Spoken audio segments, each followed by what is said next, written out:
श्री कृष्ण राधे राधे। श्री महाभारत के खिलवाड़ हरिवंश के अंतर्गत विष्णु पर्व का 59वां अध्याय। भगवान श्री कृष्ण के द्वारा रुक्मणी जी का हरण तथा यादव वीरों का जरासंध एवं शिशुपाल आदि के साथ घोर युद्ध। हम श्रवण करेंगे, अध्ययन करेंगे, मनन करेंगे। जय श्री राधे, जय श्री कृष्ण। श्री वैशंपायन जी कहते हैं, जन्मेजय इसी समय प्रतापी जरासंध चेतीराज का प्रिय करने की इच्छा से राजाओं को एकत्र करने का उद्योग किया। उसने सर्वत्र समाचार भेज दिया कि भीष्म की पुत्री रुक्मणी तथा राजा शिशुपाल का विवाह होने वाला है। इसमें केवल स्वर्ण के आभूषणों का उपयोग होगा। दंतवक्त्र के पुत्र अमित तेजस्वी सुवक्त्र को, जो सैकड़ों मायाओं के ज्ञान एवं प्रयोग में कुशल तथा युद्ध में सहस्त्र नेत्रधारी इंद्र तुल पराक्रमी था, जरासंध ने जोर देकर बुलवाया। पौंड्रक वासुदेव के महाबली और पराक्रम संपन्न पुत्र सूर्यदेव को भी जो पृथक एवं अक्षोणी सेना का अधिपति था, जरासंध ने दबाव डालकर ही बुलवाया था। एकलव के महाबली एवं पराक्रमी पुत्र को पांड्य राज के पुत्र को, कलिंग देश के अधिपति को श्री कृष्ण जी ने जिसका अप्रिय किया था, उस राजा वेणुधारी को, क्रंदपुत्र अश्रुमान एवं श्रुत शर्मा को, शत्रुओं को पराजित करने वाले कलिंग राज को, गांधार नरेश को तथा महापराक्रमी कौसंबीपति को भी जरासंध ने बलपूर्वक बुलाने की चेष्टा की थी। विशाल सेना से युक्त राजा भगदत्त, सल, महाबलीशाल, बहुत बड़ी सेना वाले भूरी, श्रवा तथा पराक्रमी कुंतीवीर, ये सब लोग स्वयं ही वर शिशुपाल की बारात करने के लिए भोजराज भीष्मक के भवन में पधारे थे। जन्मेजय ने पूछा, द्रुश्रेष्ठ, वेद वेत्ताओं में उत्तम कांतिमान राजा रुक्मी किस देश और किस कुल में उत्पन्न हुआ था? राजर्षि यादव के विदर्भ नामक एक पुत्र था, जो विंध्य गिरी के दक्षिण पार्श्व में विदर्भा नगरी में निवास करता था। विदर्भ के कृत, कैसिक आदि बहुत से महाबली पुत्र हुए, जो पराक्रम संपन्न तथा पृथक पृथक वंशों के प्रवर्तक नरेश थे। राजर्षि यादव के ही वंश में भीम से वृषणवंशी राजाओं की उत्पत्ति हुई थी। कृत के वंश में अंशुमान और कैसिक के वंशज भीष्मक हुए। भीष्मक को ही राजा लोग हिरण्यरोमा तथा दक्षिणातेश्वर कहते थे, जिन्होंने कुंडिनपुर में रहकर अगस्त्य मुनि के द्वारा सुरक्षित दिशा दक्षिण का शासन किया। प्रजानाथ उन्हीं राजा भीष्मक का पुत्र रुक्मणी था तथा रुक्मणी भी उन्हीं की कन्या थी। महाबली रुक्मी ने किमपुरुषराज द्रुम से दिव्यास्त्र प्राप्त किए थे। साथ ही जमदग्नि नंदन परशुराम से उसको ब्रह्मास्त्र की प्राप्ति हुई थी। रुक्मी अद्भुत कर्म करने वाली श्री कृष्ण जी के साथ सदा स्पर्धा रखता था। राजन रुक्मणी के रूप की समानता करने वाली इस पृथ्वी पर दूसरी कोई स्त्री नहीं थी। महातेजस्वी वसुदेव नंदन श्री कृष्ण का उसका परिचय सुनकर ही उसे चाहने लगे थे। इस प्रकार रुक्मणी भी श्री कृष्ण की प्रशंसा सुनकर ही उन्हें चाहने लगी थी। उसकी इच्छा थी कि तेजवी और बल से संपन्न श्री कृष्ण ही मेरे पति हों। महाबली रुक्मी श्री कृष्ण से द्वेष रखता था, इसलिए उसने श्री कृष्ण जी को अपनी बहन नहीं दी। कंस का वध सुनकर उसे बड़ा संतोष हुआ था। वह सदा ही यह सोचता था कि कृष्ण कंस द्रोही है, इसलिए उनकी याचना करने पर भी रुक्मी ने अमित तेजस्वी श्री कृष्ण को रुक्मणी नहीं दी। पृथ्वीपति राजा जरासंध ने चेतीराज सुनीत के पुत्र शिशुपाल के लिए भयानक पराक्रमी भीष्मक से उनकी कन्या रुक्मणी को मांगा था। चेतीराज उपरीचर वसु के एक पुत्र का नाम बृहदत्त था, जिसने पूर्व काल में मगध देश के भीतर गिरिवज्र नामक नगर का निर्माण कराया था। उसी के वंश से महाबली जरासंध पैदा हुआ था। ऊपरी चर वसु के ही वंश में उन दिनों दमघोष पैदा हुए थे, जो चैती देश के राजा थे। दमघोष के भी 5 भयानक पराक्रमी पुत्र हुए, जो वसुदेव की बहन श्रुतश्रवा के घर से उत्पन्न हुए थे। उनके नाम इस प्रकार हैं: शिशुपाल, दशग्रीव, रैब, उपदिश और बलि। ये सब के सब संपूर्ण अस्त्रों के ज्ञान में निपुण, वीर, पराक्रमी और महाबली थे। जरासंध कुटुंबी था तथा सामान्य वंश में उत्पन्न हुआ था, इसलिए सुनीत दमघोष ने अपना पुत्र शिशुपाल को उसे सौंप दिया था। शिशुपाल को जरासंध का सहयोगी बना दिया था। जरासंध भी शिशुपाल को अपने पुत्र के समान समझता था और उसकी रक्षा करता था। विष्णु वंश के शत्रु महाबली जरासंध को आगे करके देव चैती राज ने विष्णुओं का अप्रिय विश्वाते हुए उनके अनेक अपराध किए थे। कंस जरासंध का जमाता था। जब वह युद्ध में श्री कृष्ण के हाथ से मारा गया, तब श्री कृष्ण के ही लिए समस्त विष्णुवंशियों के साथ जरासंध का वैर हो गया।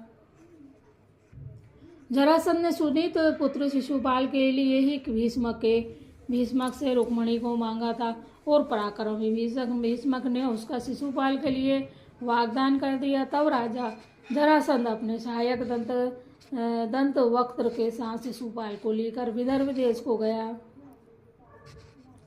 बुद्धिमान पौंड्रक वासुदेव ने भी इस कार्य में जरासंध का अनुमोदन किया था। महाबली जरासंध अंग वंग और कलिंग देशों का भी सम्राट था। रुक्मी ने उन नरेशों का सम्मान करने के लिए उनकी आगमनी की और अच्छे ढंग से उनका स्वागत सत्कार करके वह उन्हें अपने पुरी में ले गया। श्री बलराम जी और श्री कृष्ण ये दोनों भाई भी अपनी बुआ की प्रसन्नता के लिए वहां गए। बोलो श्री कृष्ण बलराम जी की जय। साथ ही दूसरे बलशाली विष्णुवंशी वीर भी रथों द्वारा वहाँ पधारे। कृत के देश के स्वामी भीष्मक ने उन पूजनीय पुरुषों का विधि पूर्वक पूजन किया और उन्हें बाहर ही ठहराया। जब विवाह कल होने वाला था, अर्थात जब उसके होने में एक ही दिन शेष रह गया था, उस समय राजकुमारी रुक्मणी तत्कालोचित मंगलाचार से संपन्न हो अपने दीप्तिमान शरीर से सुशोभित होती हुई सुंदर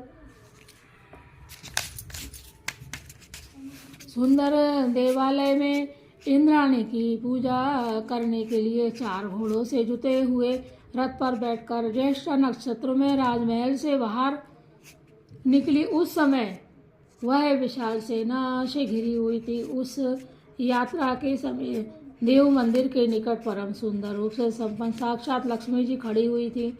रुक्मणी जी को भगवान श्री कृष्ण जी ने देखा। वह प्रज्वलित हुई अग्नि की शिखा पृथ्वी पर उतरी हुई देवमाया तथा भूतल से भूदेवी के समान जान पड़ती थी। उसे देखकर ऐसा प्रतीत होता था मानो चंद्रमा की सौम्य किरण सुंदरी नारी का रूप धारण करके पृथ्वी पर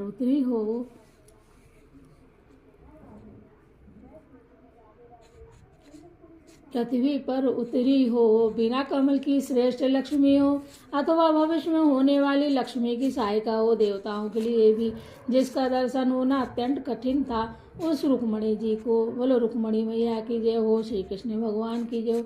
उस रुक्मणी जी को श्री कृष्ण जी ने जी भर के देखा। उसकी 16 वर्ष की अवस्था थी। अंगों की कांति गौरवर्ण की थी। उसके नेत्र बहुत ही मनोहर एवं विशाल थे और तथा नैनों के प्रांतभाग तांबे के समान लाल थे और वह बहुत सुंदर थी। वह पतले और लंबे कद की स्त्री थी। वह बहुत सुंदर मनोहर थी। उनका मुख चंद्रमा के समान गौर कांति से सुशोभित था। नख लाल और ऊंचे थे। भौं सुंदर तथा सिर के बाल काले और घुंघराले थे। वह रूप से दृष्टि से अत्यंत कमनीय थी और वह सुंदरता को प्राप्त थी। वह तीक्ष्ण श्वेत बारंबार जमे हुए चमकीले दांतों से सुशोभित होती थी। रूप, यश और शोभा की दृष्टि से संसार में दूसरा कोई युवती उसके सामने नहीं थी। उज्ज्वल रेशमी साड़ी पहने हुए राजकुमारी रुक्मणी रूपवती देवी सी जान पड़ती थी। जैसे घी की आहुति डालने से अग्नि की ज्वाला प्रज्वलित हो उठती है, उसी प्रकार उस प्रिय दर्शना राजकन्या को देखकर श्री कृष्ण जी उसे पाने के लिए श्री कृष्ण जी की उसे पाने के लिए कामना बहुत बढ़ गई। बोलो श्री कृष्ण भगवान की जय हो, माता रुक्मणी की जय हो, राधा रानी की जय हो। उन्होंने अपना हृदय उसी पर निछावर कर दिया। तदंतर महाबली श्री कृष्ण जी ने वृष्णिवंशियों के साथ सलाह और बलराम जी के साथ कर्तव्य का निश्चय करके रुक्मणी जी को हर लेने का विचार किया। इतने में ही देव पूजा का कार्य संपन्न करके रुक्मणी देवालय से निकलने लगी।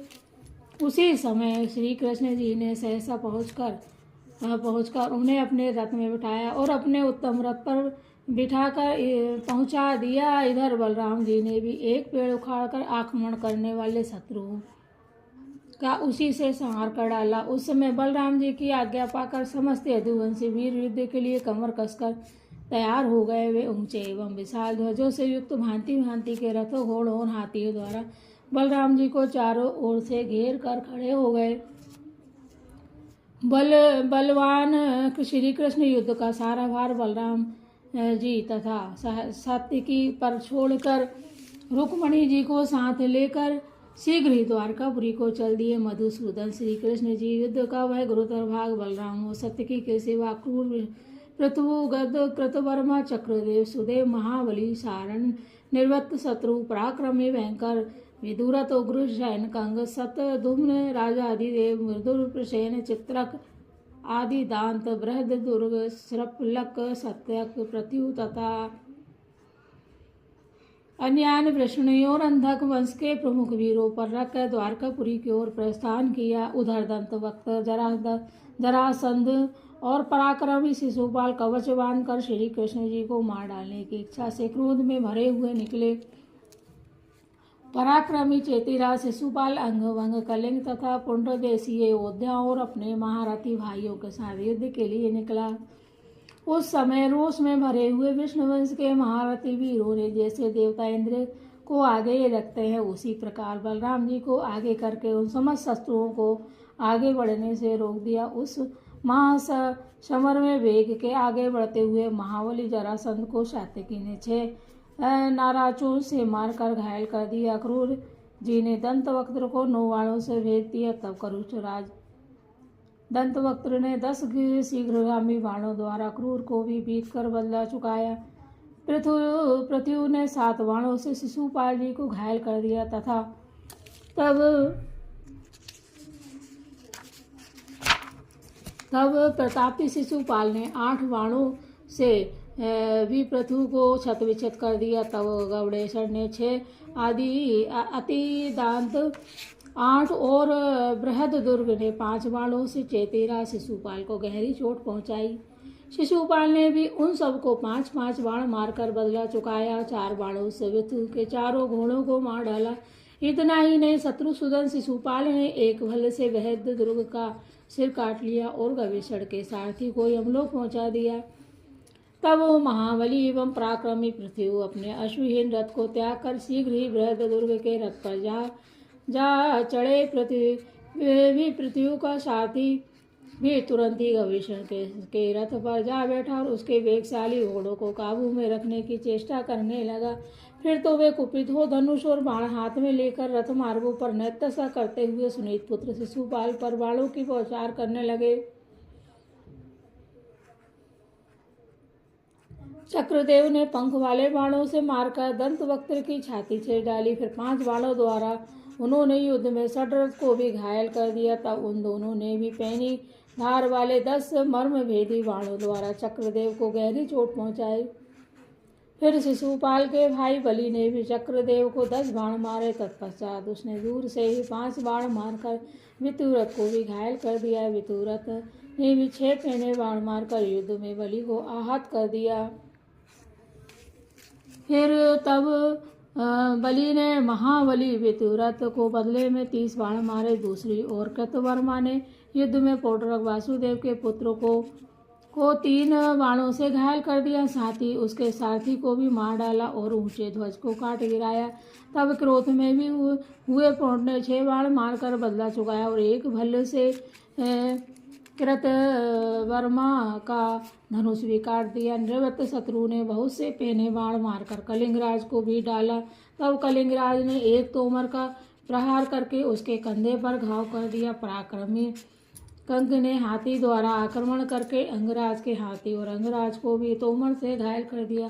तब ही अंगराज ने भी अनेक बाणों द्वारा कंक को चोट पहुंचाई। उधर चित्रक, श्रेयफलक और महारथी सत्या कलिंगराज की सेना को सो नाराजों से मारकर विदीर कर डाला। तदंतर क्रोध में भरे बलराम जी ने एक पत्रहीन वृक्ष के द्वारा युद्ध स्थल में वंगराज के हाथी और वंगराज को भी काल के गाल में भेज दिया। वंगराज का वध करके पराक्रमी संकर्षण यानी कि बलराम जी ने धनुष हाथ में ले रथ पर आरूढ़ हो भयंकर नाराजों द्वारा बहुत से कैसिकों का संहार कर डाला। अत्यंत कुपित हुए पराक्रमी बलराम ने 6 बाणों से करुष देश के अन्य महाधनुधरों का वध करके मगधों की विशाल सेना में भी 100 चुने हुए वीरों को यमलोक पहुंचा दिया। उन सबका संहार करके महाबाहु बलराम जी ने जरासंध पर धावा किया। अपनी ओर आते हुए बलराम जी को मगधराज ने 3 नाराजों से घायल कर दिया। तब मूसलधारी बलदेव जी ने कुपित हो 8 नाराजों से जरासंध को छत विछत कर दिया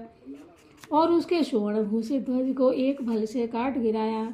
बाणों को वृष्टि करते हुए एक दूसरे को मारते हुए इन वीरों में देवासुर संग्राम के समान घोर युद्ध होने लगा। क्रोध से भरे हुए सहस्रों हाथियों से रथों से और रोषावेश के युक्त घुड़सवारों से भिड़ गए। हाथों में शक्ति ढाल और तलवार लिए हुए पैदल वीर पैदलों से जूझते और उनके मस्तक काटते हुए युद्ध में पृथक पृथक विचरने लगे।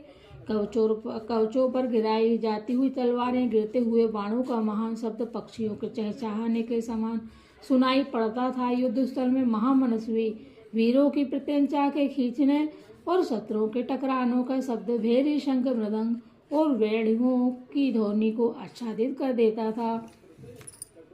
इस प्रकार से श्री महाभारत के खिलवाड़ हरिवंश के अंतर्गत विष्णु पर्व में रुक्मणी हरण विषय के 59वां अध्याय पूरा हुआ। बोलो श्री कृष्ण गोविंद हरे मुरारी, हे नाथ नारायण वासुदेवा। हे श्री कृष्ण भगवान राधा रानी, हम सब आपकी शरण में हैं। हम सबके परिवार की रक्षा करें, सभी के मनोरथ पूर्ण करें, सभी को श्रेष्ठ संतान प्रदान करें। जय श्री कृष्ण। राधे राधे राधे श्री कृष्ण। राधे राधे। आज हम श्री हरिवंश पुराण का विष्णु पर्व का 60वां अध्याय 60 अध्ययन करेंगे, मनन करेंगे, श्रवण करेंगे, जिसके अंतर्गत श्री कृष्ण जी द्वारा रुक्मी की पराजय और रुक्मणी आदि के साथ श्री कृष्ण का विवाह एवं उनसे उत्पन्न हुई संतानों को संक्षिप्त परिचय जानेंगे। वैशंपायन पायन जी कहते हैं, जन्मेजय, रुक्मी ने जब सुना कि श्री कृष्ण रुक्मणी को हर कर लिए जा रहे हैं, उसने कुपित होकर भीष्मक जी के सामने यह प्रतिज्ञा की। रुक्मी बोला, मैं युद्ध में श्री कृष्ण का वध किए बिना तथा रुक्मणी को वापस लाए बिना कुंडनपुर में प्रवेश नहीं करूँगा। यह मैं सत्य कहता हूँ। ऐसी प्रतिज्ञा करके क्रोध में भरा हुआ वीर रुक्मी प्रचंड आयुध और ऊंचे ध्वज से सुशोभित रथ पर आरूढ़ हो विशाल सेना के साथ बड़े वेग से आगे बढ़ा। उसके पीछे दक्षिण भारत के बहुत से नरेश, कृतपुत्र अंशुमान, श्रुतरवा तथा पराक्रमी वेणुधारी भी चले। भीष्मक के अन्य पुत्र भी जो रथियों में श्रेष्ठ थे, रथ के द्वारा रुक्मी जी के साथ गए। कृत कैसिक देश के सभी मुख्य महारथियों ने भी रुक्मी का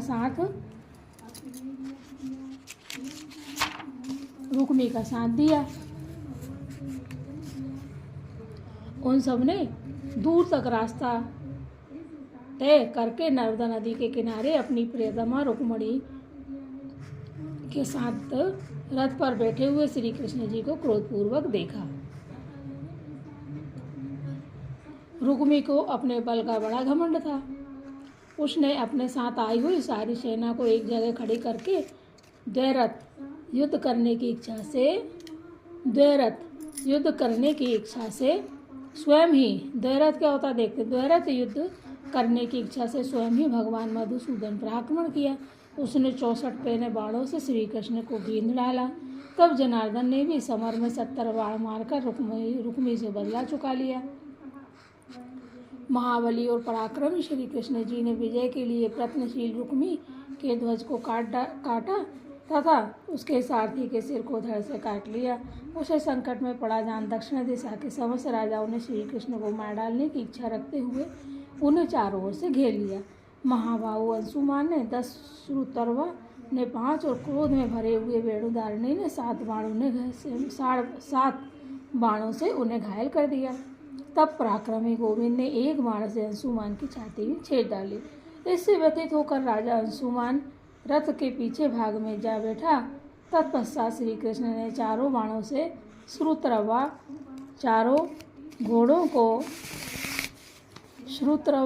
और चारों घोड़ों को मार डाला और वेणुधारी की ध्वजा काटकर उसकी दाहिनी हाथ में गहरी चोट पहुंचाई। इस प्रकार श्रुतर्वा को भी 5 बाणों से घायल कर दिया। श्रुतर्वा व्यथा से पीड़ित हो ध्वजा का सहारा ले शांत होकर बैठ गया। तत्पश्चात कृतकैसिक देश के सभी मुख महारथी बाणों की वर्षा करते हुए भगवान श्री कृष्ण चढ़ाए। श्री कृष्ण जी ने युद्धस्थल में अपने बाणों द्वारा उन सब के बाण काट डाले तथा रोषोवेश में भरकर उन्होंने शत्रुओं के उन गिरते हुए बाणों को नष्ट कर दिया।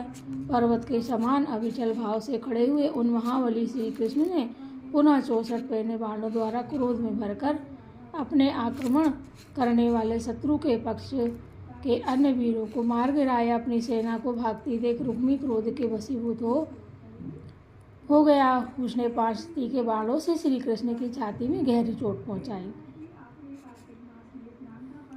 साथ ही 3 पैने सहायकों से उनके सारथी को भी घायल कर दिया और झुकी हुई गांठ वाले एक बाण से उनके ध्वज पर भी आघात किया। रुक्मी को शीघ्रतापूर्वक बाण मारते देख श्री कृष्ण कुपित उठे। उन्होंने अपने बाणों से रुक्मी को घायल कर दिया और विजय के लिए प्रयत्नशील हुए रुक्मी के धनुष को भी काट डाला। फिर तो पराक्रमी रुक्मी दूसरा धनुष हाथ में लेकर श्री कृष्ण जी को मार डालने की इच्छा से दूसरे दिव्यास्त्र प्रकट करने लगा। जय श्री कृष्ण। महाबली श्री कृष्ण जी ने अपने अस्त्रों द्वारा उसके अस्त्रों का निवारण करके पुनः 3 बाणों द्वारा उसके धनुष और रथ के हंसे को काट डाला। धनुष कट जाने पर रथहीन हुआ। पराक्रमी भी रुक्मी हाथ में ढाल और तलवार लेकर उस टूटे रथ से गरुड़ की भांति कूद पड़ा। युद्ध में अपने सामने आते हुए रुक्मी की तलवार को श्री कृष्ण ने काट डाला और कुपित होकर 3 नाराजों से उसकी छाती से डाली। तब संज्ञा शून्य हुआ। महाबाहु राजा रुक्मी पृथ्वी को प्रतिध्वनित करता हुआ मूर्छित होकर गिर पड़ा, मानो कोई महान असुर वध से मारा गया हो। तदंतर माधव ने पुनः अपने बाणों द्वारा उन सब नरेशों को घायल करना आरंभ किया। रुक्मी को धराशायी हुआ देख सब नरेश भाग खड़े हुए। अपने भाई को भूमि पर छटपटाते देख उसके जीवन की इच्छा रखने वाली रुक्मणी भगवान श्री कृष्ण के पैरों पर गिर पड़ी। बोलो श्री कृष्ण भगवान माता रुक्मणी की जय हो। तब भगवान श्री कृष्ण जी ने उन्हें उठाकर हृदय से लगा लिया और भांति भांति संतावना दी। फिर रुक्मी को अभय देकर वे अपनी पुरी को चले गए। विष्णुवंशी भी जरासंध तथा उन राजाओं को पीछे हटाकर हर्ष से उल्लासित हो बलराम जी को आगे करके द्वारकापुरी की ओर चल दिए। बोले बलराम भैया की जय हो। कमल नयन श्री कृष्ण के चले जाने पर रुतरवा रणभूमि में आया और रुक्मी को रथ पर बिठाकर अपनी पुरी की ओर ले चला। अभिमान और मद से उन्मत्त रहने वाला रुक्मी अपनी बहन को लौटाकर न ला सका, इसलिए उसकी प्रतिज्ञा भंग हो गई। इसी से उसने कुंडनपुर में प्रवेश करने की इच्छा नहीं की। उसने विदर्भ देश में रहने के लिए दूसरे विशाल नगर का निर्माण किया, जो इस भूतल पर भोजकट के नाम से विख्यात हुआ। उस महातेजस्वी वीर ने वहां बलपूर्वक रहकर दक्षिण दिशा का शासन किया और महाबाहु राजा भीष्मक कुंडनपुर में रहने लगे। वैष्णवंशियों की सेना के साथ जब बलराम जी द्वारिका में पहुंचे तब भगवान श्री कृष्ण ने विधि पूर्वक रुक्मणी जी का पारिग्रहण किया। पूर्व काल में जैसे श्री रामचंद्र जी सीता और देवराज इंद्र पुलोम कुमारी सची के साथ सानंद भ्रमण करते थे। उसी प्रकार भगवान श्री कृष्ण प्रसन्न हुई प्रिय पत्नी रुक्मणी के साथ रमण करने लगे। वह श्री कृष्ण की जेठ पत्नी थी। भामिनी रुक्मणी पतिव्रता, सद्गुणवती, रूपवती, सुशीला तथा अन्य अनुत्तम गुणों से संपन्न थी। बल और पराक्रम से युक्त श्री कृष्ण ने रुक्मिणी के गर्भ से 10 प्राकट्य उत्पन्न किए, जिनके नाम इस प्रकार हैं: चारुदेश, सुदेष्ण, महाबली, प्रद्युम्न, सुचेड़, चारुगुप्त, चारुबाहु, चारुविंद,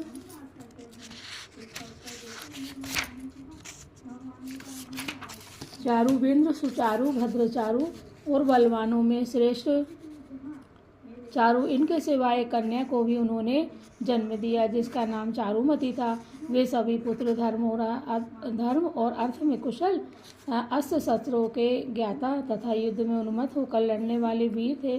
तदंतर महाबाहु मधुसूदन ने कल्याण स्वरूपा, सद्गुणवती तथा उत्तम कुल में उत्पन्न हुई अन्य 8 पटरानियों के साथ विवाह किया, जिनके नाम इस प्रकार हैं: शूरपुत्री, कालंदिनी, पहला सूरपुत्री कालंदिनी, दूसरा है श्री कृष्ण की बुआ राजाधिराज देव के गर्भ से अवंती देश में उत्पन्न हुई मित्रविंदा, तीसरा है अयोध्या नरेश नगरजित की पुत्री सत्या, चौथा है जामवन की पुत्री जामवती, इच्छा अनुसार रूप धारण करने वाली रोहिणी, जिसका दूसरा नाम भद्रा था। केकई नरेश की पुत्री होने से यही केकई कहलाती थी। यह श्री कृष्ण की बुआ सुत कीर्ति की कन्या थी। मद्रराज की सुशीला एवं शुभ लोचना की पुत्री मनोहर मुस्कान वाली लक्ष्मणा, सत्यजित की पुत्री सत्यभामा, राजा शैब की धनविंगी पुत्री गांधारी, जो रूप में अप्सरा के समान थी। इनके सिवा 16,000 और स्त्रियां थीं। उन सभी के साथ अतुल पराक्रमी श्री कृष्ण जी ने एक ही साथ उतने ही रूप धारण करके विवाह किया था। उन सब के वस्त्र और आभूषण बहुमूल्य थे। वे सब के सब संपूर्ण मनोवांछित भोगों से संपन्न तथा शुभ भोगने के लिए योग्य थी। उन सब के गर्भ से श्री कृष्ण जी के सहस्त्रों वीर उत्पन्न हुए थे। वे सभी पुत्र शास्त्र कुशल, बलवान, महारथी, यज्ञकर्ता, पुण्यकर्मा, महान, भाग्यशाली तथा महाबली थे। इस प्रकार से श्री महाभारत के खिलवाड़ हरिवंश के अंतर्गत विष्णु पर्व में रुक्मणी हर विषयक 60वां अध्याय पूरा हुआ। बोलो जय श्री कृष्ण, राधे राधे। ओम देवकी सुत गोविंद वासुदेव जगतपते, देहि में तन्यम कृष्ण त्वामहे शरणं गतः। हे श्री कृष्ण, हे माता राधा रानी, हम सभी जो पुराण को सुन रहे हैं, सुना रहे हैं और दूसरों तक पहुंचा रहे हैं, हम सभी आपकी शरण में हैं। हे श्री कृष्ण, आपको बार बार प्रणाम है, सहस्त्र बार प्रणाम है। आप सभी हमारे मन की अभिलाषाएं को पूर्ण करें और जिन माताओं की संतान नहीं उन्हें संतान दें और उन्हें श्रेष्ठ संतान दें। जिनकी संतान होने वाली है और जिन्हें नहीं उन सबको श्रेष्ठ संतान प्रदान करें। हे माँ, सभी भक्तों की अभिलाषाएं पूर्ण हो, हम आपकी शरण में हैं। संतान गोपाल मंत्र। ओम देवकी सुत गोविंद वासुदेव जगतपते, देहि में तन्यम कृष्ण त्वामहे शरणं गतः। जय श्री कृष्ण, राधे राधे।